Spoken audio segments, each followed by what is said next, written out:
Halo, assalamualaikum warahmatullahi wabarakatuh. Apa kabar semuanya sobat? Kita ketemu lagi di channel Jumpa Hamzah.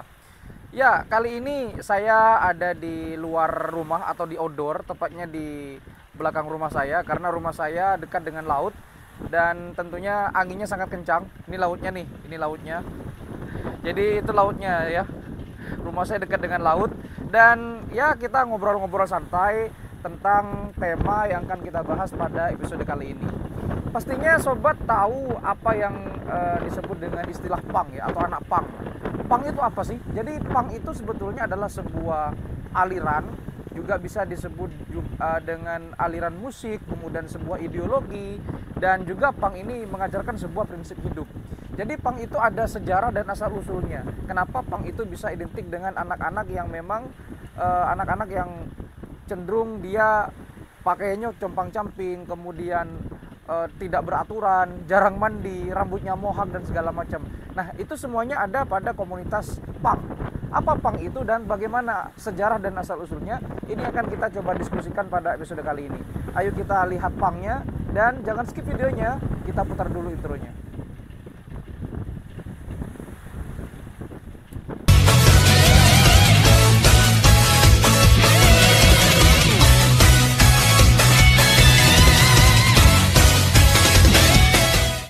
Oke sobat, kita kembali akan mendiskusikan tentang punk. Ya, punk itu apa sih? Karena kan kita mengetahui ada jenis musik yang bergenrekan musik punk, yang mirip-mirip dengan genre musik ska gitu ya, mirip-mirip dengan musik berbau gimana ya? Pokoknya yang berbau mbasurit gitu ya. Ya pokoknya musik-musik yang beraliran seperti lagu reggae. Jadi ya mirip-mirip dengan punk lah. Jadi sebetulnya punk itu apa sih? Apakah dia memang terbentuk atau memang sengaja ada atau memang apakah sebuah organisasi? Nah, ternyata punk itu merupakan sebuah kepanjangan dari Public United Nothing Kingdom.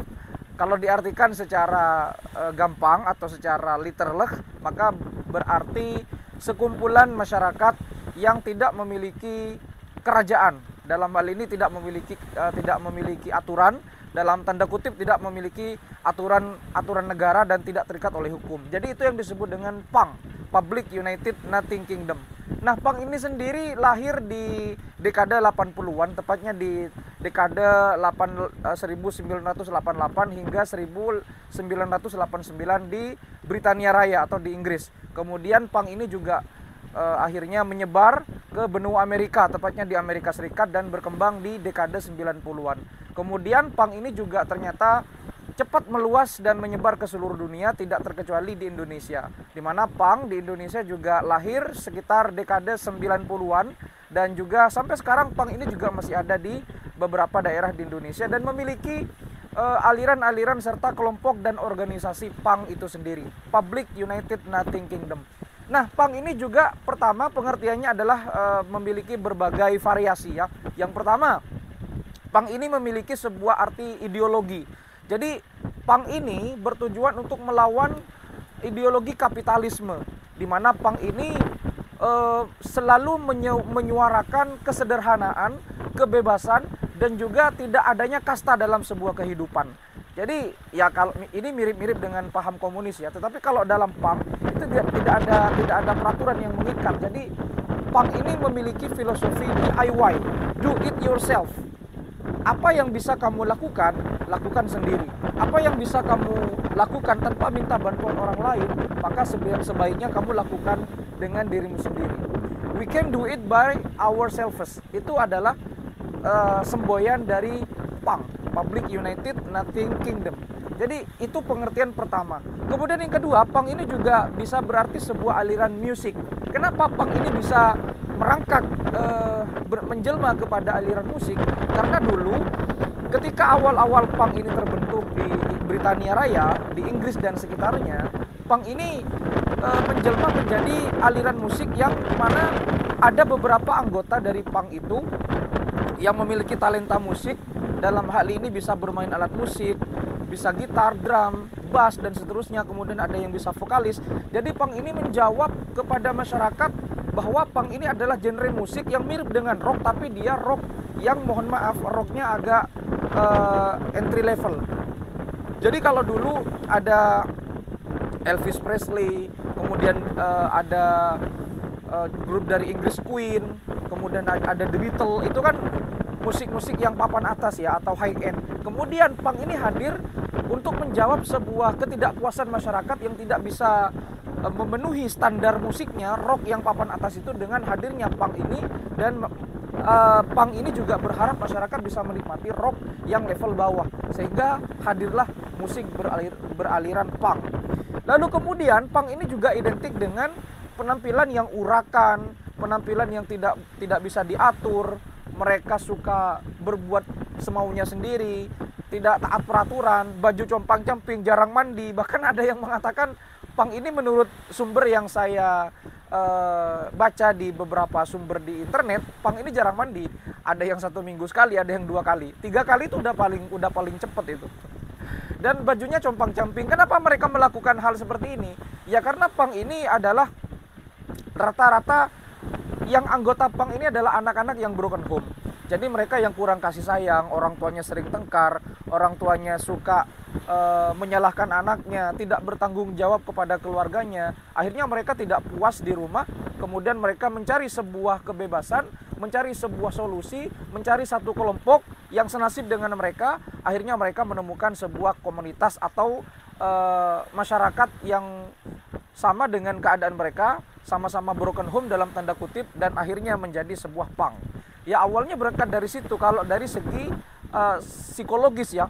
Kemudian kalau dari ketatanan masyarakat atau sosiologis, punk ini memang dia sangat solidaritas.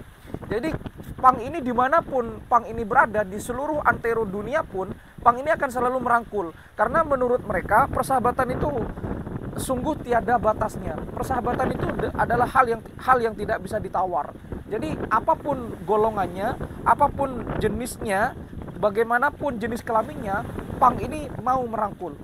Jadi sama-sama kita satu nasib, satu visi, satu misi. Itu adalah anak punk. Nah, ketika kita melihat anak punk, biasanya kan identik dengan mereka tidak mau diatur, kemudian mereka juga pakaiannya compang-camping dan rambutnya nggak rapi banget, yang moha, kemudian pakai celana boot, pakai celana jeans, sepatu boot dan seterusnya. Ya itu adalah ciri khas anak punk. Kenapa? Mereka ingin memberitahukan kepada masyarakat bahwa ini adalah sebuah manifestasi kehidupan kami, manifestasi kehidupan kesederhanaan yang disia-siakan oleh orang tua kami, yang disia-siakan oleh orang-orang yang tidak memperhatikan kami. Akhirnya kami jadi seperti ini karena ingin memanifestasikan bahwa apresiasi kita adalah apresiasi sesama anggota punk, bukan apresiasi kepada orang lain.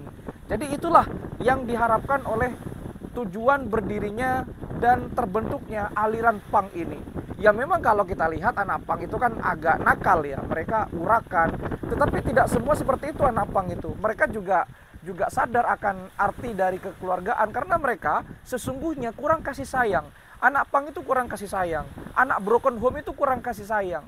Kalau mereka dididik secara benar-benar, sabar, tanpa kenal lelah, ya anak punk itu sesungguhnya akan nurut. Karena ya siapa di dunia ini yang tidak memerlukan kasih sayang? Semuanya memerlukan kasih sayang. Nah, tetapi kalau anak punk ini yang menariknya adalah ya mereka sesungguhnya awalnya memang tidak ada niatan untuk membentuk grup musik, tetapi seiring berjalannya waktu karena ada yang bakat di antara mereka, ya mereka akhirnya mendirikan sebuah grup musik untuk menjawab rasa kepuasan masyarakat terhadap mereka-mereka yang tidak memiliki akses atau kesukaan terhadap musik rock papan atas atau high end. Akhirnya anak punk ini membentuk sebuah aliran musik bergenrekan rock, ada juga yang pop, yang entry level atau menengah ke bawah. Sehingga kalau kita melihat musik-musik punk itu juga sebetulnya ya bagus juga, aransemen musiknya juga keren, gak kalah dengan musik-musik yang lain ya, yang bergenre rock seperti The Beatles, Queen, kemudian juga Led Zeppelin, kemudian juga ada Ritchie Blackmore ya, yang terkenal dengan konsernya kemarin ya yang sempat panas dengan Bang Haji Rhoma Irama ya, konser Deep Purple. Jadi ya itu adalah menjawab rasa keingintahuan masyarakat terhadap ya seperti inilah konsep-konsep musik anak punk yang bisa dinikmati oleh kalangan orang-orang menengah ke bawah, apalagi menengah ke atas. Sehingga kan ala kadarnya kalau kita melihat penampilan anak punk di panggung, kemudian Ya, ada juga sih anak pang yang peduli dengan lingkungan. Jadi ada sebuah gerakan anak pang di mana mereka kan berangkat sama-sama broken home. Mereka tidak peduli, mereka tidak dipedulikan oleh keluarganya, apalagi orang tuanya, sehingga mereka ada sih sebagian anak pang yang peduli dengan lingkungan, sehingga mereka menggalakkan kebersihan lingkungan dan seterusnya. Kalau anak pang saja seperti ini, mengapa kita tidak, kan begitu. Jadi seperti itulah kronologis rentetan sejarah apa itu pang, kenapa pang itu terbentuk, dan bagaimana pang ini bisa menjelma sebagai aliran musik yang tentunya patut untuk kita apresiasi.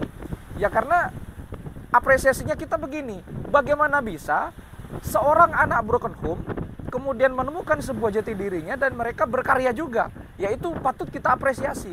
Jadi kalau misalkan anak yang tidak broken home bergabung dengan anak pang, yaitu tanda tanya. Apakah kasih sayang keluarganya hanya formalitas atau bagaimana? Tetapi pada intinya adalah pang ini merupakan sebuah manifestasi keadaan masyarakat yang kurang kasih sayang, broken home, dan mereka ingin sama-sama memiliki satu visi misi dalam tujuan hidup.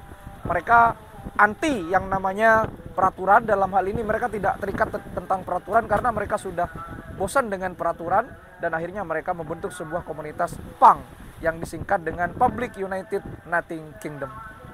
Demikian diskusi kali ini, singkat ya, karena memang kenyataannya pang ini kan banyak di masyarakat ya.